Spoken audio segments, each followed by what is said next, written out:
Okay, I've been getting a few comments, people asking about what type of software I'm using in terms of how I can show my screen on the video and all that kind of stuff. And of course, there's all kind of solutions and everything out there online. I'm just going to share with you what I'm using, what I've been using since like 2016. It's a platform called Ecamm, and it allows me to do a lot of cool stuff. It really kind of saves me a lot of time from editing, especially with a lot of videos that I really want to make. And I do a lot of tutorial videos and everything, and it really does make a difference. Of course, it allows me to change my screen, and, I can make it, bigger and put me so small in the corner and a whole lot of other stuff really quick here. But again, this isn't really just like a plug for Ecamm. I've got information in the YouTube description for those that are interested in it. It's a Mac only software, but stay to the end and I'll share with you a few other resources that you can use. So if you have a Windows computer as well, there's all kinds of solutions out there, and to each his own. I like using Ecamm. It works perfect for my workflow. I'm sure it can work for yours as well. But let me kind of give you a little bit more insight on what Ecamm is all about, and what I'm going to do here. I'm going to share with you a really quick video. So it's like a minute and 57 seconds, but it'll give you a lot more insight on why I use Ecamm. And then I'm gonna show you a couple tricks, a couple cool things that I've kind of created using Ecamm that a lot of people kind of like. And but hey, it works for me. It definitely helps my workflow. It makes it easy for me to crank out content and kind of, step it up a little bit. Not saying, disclaimer, do you need this to make videos? No. Okay, so if all you have is just your phone, just use your phone, just start creating content. Okay, makes sense? So this isn't, there's all kinds of things that you can use when you're making content that can help you to do some pretty cool stuff. But all you really need, especially in the beginning, just use your phone, your camera, whatever you're using to create content. But hey, check out this video, and I'm gonna come right back. It's only like a minute 57 seconds, but it's really cool, and you can kind of see the potential what you can do with Ecamm. Check it out. Let me play it right here. All right, how you guys doing? Wait, how'd you get your video like that? Is that 4K or something? Right, you got us over here looking like a hot mess. No, it's actually a powerful live streaming app for Mac called Ecamm Live. You know what? Let me show it to you real quick. So you're able to use your mirrorless camera as a virtual webcam, and you can tweak the colors right in Ecamm Live using their camera effects. And this is one of the best parts I like about Ecamm. It allows me to, I can use my mirrorless camera here, my Canon M50 or my Sony ZV-E10, or just like a regular camera. I can plug it right in. It just kind of makes that more cinematic look, if you will, or crispy video, I like to call it. So it's pretty cool. But you can do all that with Ecamm and even other platforms as well. Check it out. Then bring this video right into Zoom, Google Meet, and pretty much any other virtual meeting app. You can even stream directly to Facebook, YouTube, or LinkedIn and bring in comments right onto the video. And you can customize the look, size, and position of the comments right in the app. Or you can even add your logo to the corner of your video, or yourself, or both. There are plenty of picture-in-picture styles to choose from if you're sharing your screen for a tutorial or doing a presentation. And it doesn't have to be live. You can use it to record a course and eliminate the need to have to edit it later, all in 4K quality. And if you got a green screen, you can set it up right in Ecamm Live, and you can bring that into your different meetings. If you're feeling fancy, you can move yourself into the corner of your frame to do a commentary or a reaction video. You can even add in video clips just by dragging and dropping it in. Pretty much everything's drag and drop. Y'all follow me? Okay, good. So if you want to step it up a notch, you can add some overlays to your video, whether it's a simple graphic or you want to have some titles or other info at the bottom of your screen. You can even add animated overlays like this one or this one. And with Ecamm Live's interview mode, you have full control over the look and feel of your broadcast. And you can add branded overlays to frame you and your guests and look like a real legit broadcast. And you can save each layout as a scene and switch between them with the press of a button. You know, these days between virtual meetings, school, live streams, we on video all the time. So you just want to show up in a way where you can be confident and proud of. And for me, Ecamm Live is at the center of it all. Did y'all get all that? You were on mute. Hey, so just wanted to share that. Now I can do some pretty cool stuff with Ecamm. Let me show you. Like, for example, I can actually do this here. Let me move some stuff on my computer here. Give me a second. Okay. So like, for example, if I wanted to, I can actually write on my screen like this here. I can just say, hello, everyone. Right? So you see that? And I can adjust the brightness and all that so you can see this a little bit better. I can put it over here. Hey y'all, that's that Texas coming out of me. Okay, even though I live here in Las Vegas, but I'm originally from Texas. But again, I can do a lot of cool stuff. You know, if I wanted to, where is it at? Where am I at right here? So if I want to give myself a little beard, you know, I can do that and, you know, put a little, you know, I can do all the, and again, I can delete all this stuff here. So it allows you to do a lot of pretty cool things and a whole lot more. I don't want to make this some complicated tutorial. Check out the information. I got some information in the YouTube description right below if you want to know more about Ecamm. And again, Ecamm is really it's a Mac only. So as long as you have a Mac only software, so if you have like an iMac, you've got like a MacBook Pro, you can actually use Ecamm. But if you don't have an Apple computer, you can use there's all kinds, but I'll just kind of name a few here. One's called Stream Deck. Excuse me, not StreamYard. Stream Deck is another tool. I'll make another video about that later. But StreamYard is another, and again, that's Stream. Matter of fact, let me see if I can pull it up, just so I can show you really quick. Because some people know, some people don't know. Give me 1 second. Let me see if I can pull it up. StreamYard.com.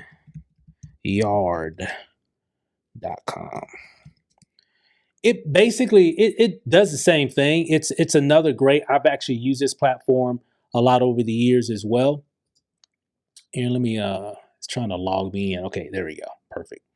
Okay, is that it? Yeah, that's it. Okay, here we go. So let me make it a little bit bigger so you can see it. StreamYard is another application. And this one is StreamYard is all.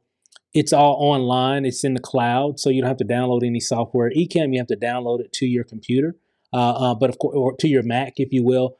StreamYard, if you have a Windows computer or a Mac, it works either way because it's all in the cloud. Okay, so it's a software. It does a lot of the same things that Ecamm can do, and even more. Basically, Ecamm and StreamYard are very similar. Ecamm has a few things that StreamYard can do, and vice versa. But they're basically, if you just need to. If you want to make your live videos, because you can go live with Ecamm and StreamYard. And again, you can check out the information. I'll put some links right below so you can check it out. But these are tools that I've used. I mainly use Ecamm myself because I have a Mac and I'm just so used to using it. But StreamYard, if I didn't have Ecamm, if something happened to Ecamm one day or whatever, I would just use StreamYard. Like, make sense? But you know, Ecamm is the one that I've been using the most. I really know it like the back of my hand. I know a lot of the different features, and they're always updating as well. Same way with StreamYard. So I'm not saying this one's better than the other or whatever. It's definitely not that type of video. They're both great. And just one you can only use on a Mac. The other one you can use Mac or Windows because it's all, you know, StreamYard is in the cloud. So if Ecamm, you can only use Ecamm. If you have a Mac, StreamYard, doesn't matter what you have. Okay, so that's just a little insight, little information about StreamYard, and there are others out there as well. Because I know some. Well, what about this one? I like this. I like using this one. This is better than that one. And you know, hey guys, it's not even that type of video. I know there's a gazillion, especially being a video creator and testing and tinkering around with a lot of different types of software. I know there's a lot of different platforms out there. OBS, there's Streamlabs, there's, oh my God, Riverside. I mean, there's a lot of different platforms out there. Use whatever works best for you. Okay. So that's all that matters. Use whatever works best for you. Okay. Well, which one should I use? I don't know. Just try one. You know, if you have a Mac, you know, I recommend if you have a Mac, if you have a MacBook Pro or an iMac, I would suggest just trying out Ecamm. They both, a lot of these platforms will have like some type of free trial or a free plan or something like that. So you can kind of test it out, see if you like the flow of it. And for me, Ecamm works really great for my workflow. What do I mean by workflow? Just in regards of if I want to go live, the way it's set up, it just really easy. It's easy for me to go live. If I want to just record a video, not go live like what I'm doing right now. I'm not live in this video, but I'm actually, Ecamm as I'm making this video is recording this video right now on my computer. The app is actually recording the video for me. So I use Ecamm. So if you go to my YouTube channel and you look at any of these videos, except the ones like if I'm in the car, if I'm maybe shooting a video with my phone, even though I can actually connect wirelessly the camera to my Ecamm and it can actually record video. I actually did one when I was kind of talking about my office. I did a video where I was, I think, walking around my office. Well, that was Ecamm, and I was actually recording using my iPhone, and it was all done wirelessly. So my camera on my iPhone can connect wirelessly to Ecamm, and I can do some pretty cool stuff. So, but again, mainly because I do a lot of tutorials, so sometimes it's just easier to be like, hey, okay, everybody, now when you go to this page here or that page, or like if I go, let me just go to that's just a blank page here. Like here's the Ecamm page here.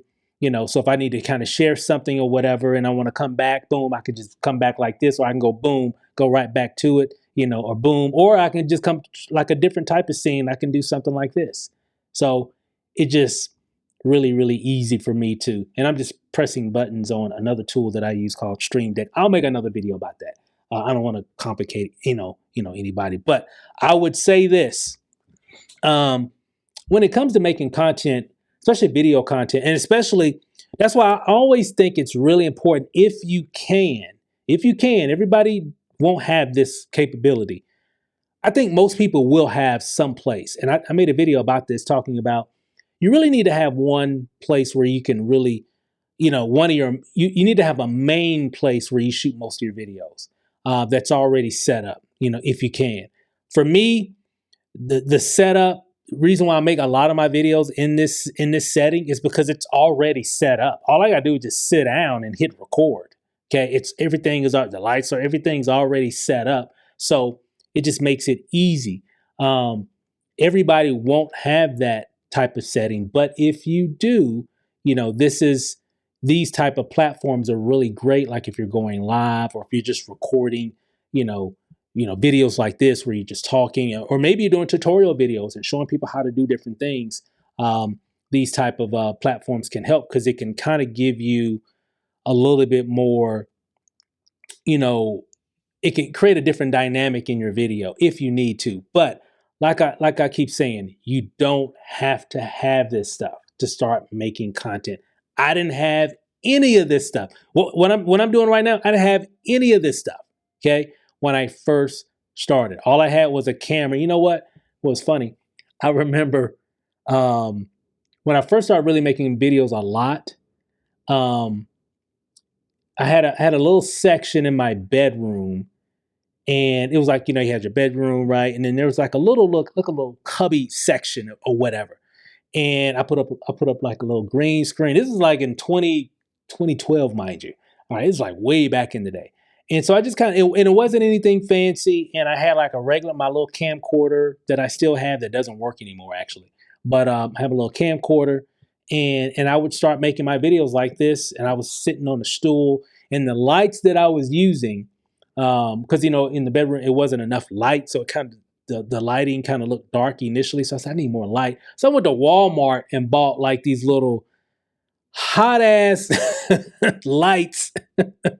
So man, it used to get hot in that room. So when I was shooting a video, I had to make sure I wasn't like doing take after take after take after take after take, because it would get hot. Because they were like, and they were cheap, that time, I don't know, like $7 or $10 or something like that. But they would get really bright. But man, they would get hot. Like those construction lights or whatever. It was like in the hardware section in Walmart or whatever. And they were very inexpensive. And of course, later on, and I started doing different things. But it wasn't even a lot of money. I maybe spent maybe $20 on a couple lights, but they used to get crazy hot. But again, I was new. I didn't know about lighting and different types of light that can just illuminate and not burn you out. But anyway, just funny. but I say that story mainly because, I don't want you to get overwhelmed. I'm going to talk a lot about different tools and stuff that I'm using now because I get these questions and people want to know. So I want to tell you because everybody's not at the beginning stage. Some people have been making some videos for a while and they're really ready to take it to the next level. They're like, "Hey, Steve, I've been making videos. I'm not afraid of making videos anymore. If I need to make a video, I make them. I just shoot them either with my phone, my tablet, my webcam, or I got a little camera. I'm ready to take it to the next level. I saw you using what." These are the comments and these are the questions that I get from a lot of people. So I'll be talking about a lot of different types of things that I'm using. But it doesn't mean that, especially if you're brand new, doesn't mean that you have to get that. If you see that it's something that can help you, great, great. But I don't want you to get caught up with buying all kinds of stuff and not even use it. Okay. So I know for me, I use a lot of different things and I like having certain things in my arsenal and some things I don't use that much, but when I need to use it, it's there. But I'm over that hump of, you know, the fear of making content. I'm not afraid to get in front of the camera. I could just whatever, anytime, right? I just do it. And I'm not afraid of it not being perfect, right? So if I slur my word, if I make up a word, if whatever, if there's some awkward moments, oh well, whatever, upload it. I just keep it moving, right? But everybody's not at that level. But I wanted to kind of share because I've gotten this question a few times, and I said, you know what, let me just make a video about it. And so Ecamm is normally what I use, probably, especially if I'm in this setting. So if you see me sitting down here in this setting, and I'm looking into the camera here, you already know I'm using Ecamm to record this video, and it just makes it easy if I want to do some some switching some scenes and stuff like that, like this or whatever, and even some other things. If I want to write on the screen or whatever, you already know I'm using Ecamm, which enables me to be able to do that with very minimal editing because I'm not doing any editing. It's all happening as I'm making the video. So it's pretty cool, very convenient because I used to have to do all this stuff. You have to record your video and do all these different things and you have to edit. I don't even have to do all that. All I'm doing mainly for a lot of my videos now is just trimming the beginning and trimming the end. It's pretty much what I'm doing right now. But I wanted to share, that tool. And so if you've been wondering what I'm using, now I'm using Ecamm to do a lot of that. To create a lot of that, those videos. I'm using Ecamm to do that. So hopefully that was helpful. Check out the links. I'll link them right below. I think I'll put Ecamm down there. I'll put a link to StreamYard. And then I got some other things. You'll see some other links, things that I use to create videos and everything. If you see some value in it and you want to try them out, hey, be my guest. But if you're like, hey, I'm just trying to get over the hump to make my first video, Steve, don't even worry about any of that. Just use your phone, start recording, get in the habit of creating content first. Let's do that first. Let's get that, because all that other extra stuff won't even matter if you haven't made any content. And I've coached and helped a lot of people over the years, and they bought all this kind of stuff, software and equipment and lights and cameras and all kinds of tripods and all this stuff, and still today have not made one video. So don't be like that. So don't do. Let's just keep it simple. Let's just start making content first, and then once you start making content and you've broken that ice, then you can start looking into maybe doing some different things if you want to. So and you'll see some variety in some of my content on this channel as well. But anyway, I just wanted to share that. Hopefully it was helpful. Check out the links below. And hey, see you guys on the next video. Peace out.